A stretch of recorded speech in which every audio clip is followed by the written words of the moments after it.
Nació el 30 de octubre de 1873. En octubre de 1904 inició su carrera política en el ámbito local en Coahuila. 2 años después fue elegido candidato a la presidencia por el partido antirreeleccionista. Luego de un gran fraude electoral, se declaró a don Porfirio presidente, por lo que Madero inició el movimiento antirrevolucionario programado según el Plan de San Luis para el 20 de noviembre de 1910. Al triunfo de la revolución, ganó las elecciones presidenciales efectuadas en octubre de 1911. Después, fue asesinado el 22 de febrero de 1913 en la Ciudad de México. Pero Lascurain asumió el cargo de presidente, en el que solo duró 45 minutos, pues él era interino. El tiempo necesario para nombrar a Huerta secretario de Gobernación y renunciar inmediatamente. Nació en Colotlán, Jalisco, el 23 de marzo de 1845. Ocupó la presidencia luego de traicionar a Madero y fue responsable de su asesinato. Una vez iniciada la Primera Guerra Mundial en Europa, Huerta logró contactar al Imperio Alemán para que retornara al poder después de su exilio, financiando una posible revuelta. Cuando regresó a América en abril de 1915, logró contactar a un oficial naval de espionaje alemán quien le ofreció dinero y armas para intentar un golpe de Estado en México, para que iniciara una guerra contra Estados Unidos. Esas conversaciones fueron interceptadas por el espionaje estadounidense. Luego contactó a su antiguo rival Pascual Orozco y lo reclutó para la conspiración. Fue detenido por la policía estadounidense en la estación del tren Newman, Nuevo México, en 1915.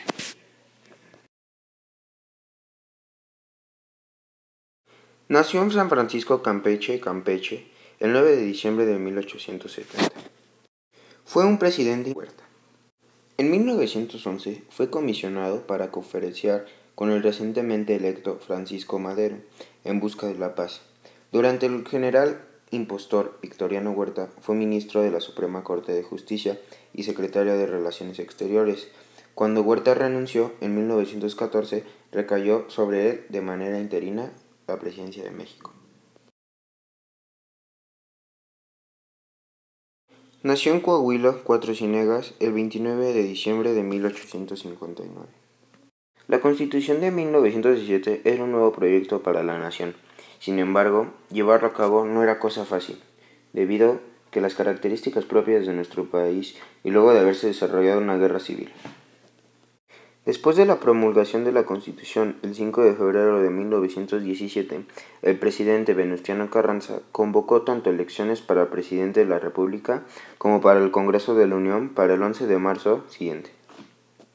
El Partido Liberal Constitucionalista PLC postuló a Carranza como candidato presidencial, quien salió triunfante y tomaría posesión el 1 de mayo de 1917, cargo que sostendría hasta su asesinato, el 21 de mayo de 1920.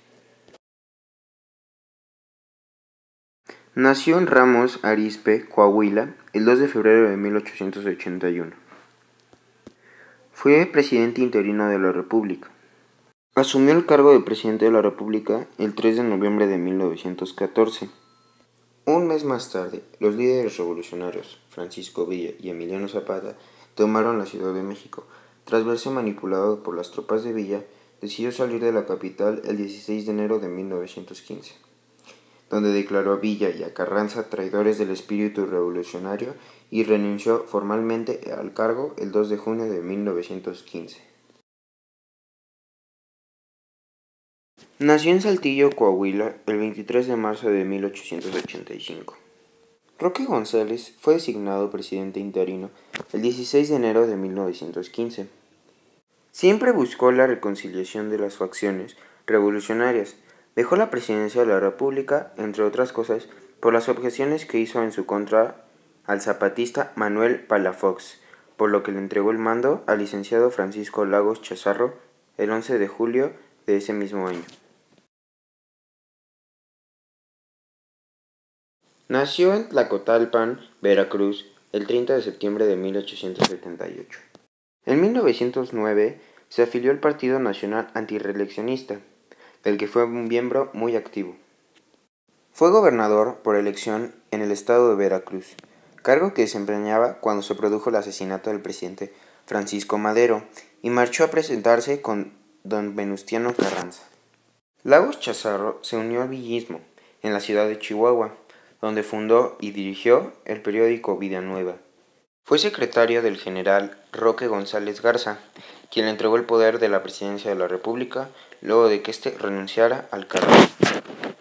Recibió la presidencia el 10 de junio de 1915, pero no pudiendo sostener la capital, dado el distanciamiento que se produjo entre los principales jefes revolucionarios y por acuerdo de la Convención de Aguascalientes.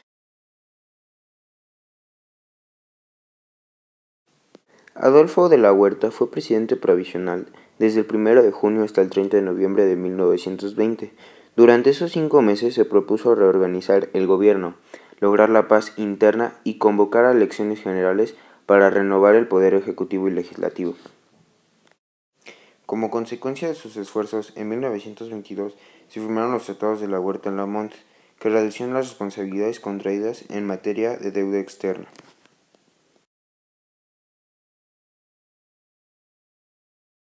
Nació el 19 de febrero de 1880 en Sonora, México. En enero de 1920, cuando inició su gira política, no tenía un partido con el cual pudiera ser representado en las elecciones, pero en marzo, el presidente del Partido Liberal Constitucionalista, en mayo fue llamado a juicio en la Ciudad de México, ya que el general Roberto Cejudo fue acusado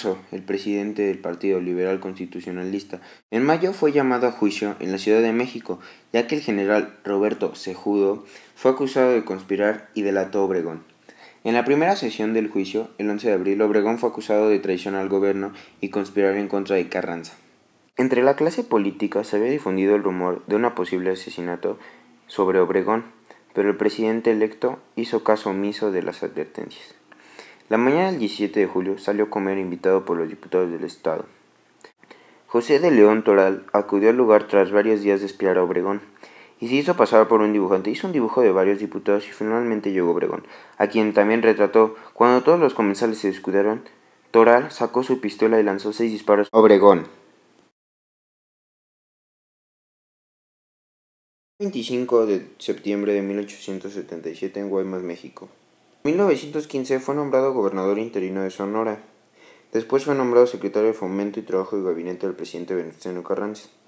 En 1920 se adhirió a la campaña electoral de Álvaro Obregón. Como favorito de Obregón en 1924 es elegido presidente de la República. Durante su gobierno se creó el Banco de México, ordenó la construcción de carreteras, creó la primera línea aérea, fundó los bancos Ejidal y Agrícola y restauró la... Nació el 23 de diciembre de 1890. El 28 de agosto al 30 de noviembre de 1928 fue secretario de Gobernación y se le asignó por el Congreso presidente interino de la República, iniciando su periodo en 1 de diciembre de 1928. Los principales aspectos de su política eran similares a la de sus antecesores: la reconstrucción económica, encaminada a modernizar el país y se convertir en una nación capitalista.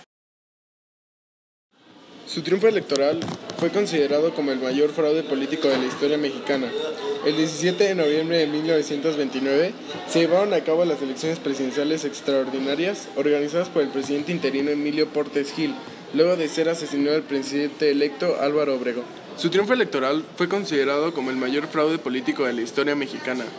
El 17 de noviembre de 1929 se llevaron a cabo las elecciones presidenciales organizadas por el presidente interino Emilio Portes Gil. Aunque su régimen fue breve, tuvo una gran importancia ya que ratificó la libertad de cultos, delimitó los territorios peninsulares y amplió la red telefónica. Presentó su renuncia al cargo en 1932. Nació el 12 de mayo de 1889 en Guaymas, México.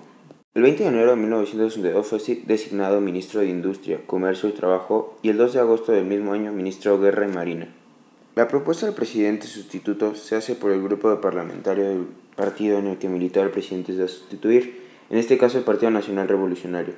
Abelardo, quien resultó electo, cuando se escuchó su nombre en la terna del PNR, fue ovacionado, con lo que se entendió que sería electo por unanimidad. Lázaro Cárdenas gobernó del 1 de diciembre de 1934 al 30 de noviembre de 1940. Su gobierno se destacó por la reforma agraria que hizo. Expropió el petróleo y creó los ejidos en el agro mexicano. Manuel Ávila Camacho gobernó del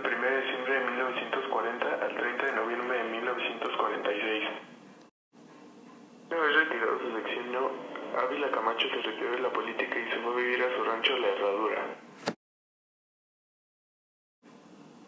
Miguel Alemán Valdés gobernó del 1 de diciembre de 1946 al 30 de noviembre de 1952. Durante su periodo presidencial, el país aumentó considerablemente su red de carreteras, vías férreas y obras públicas.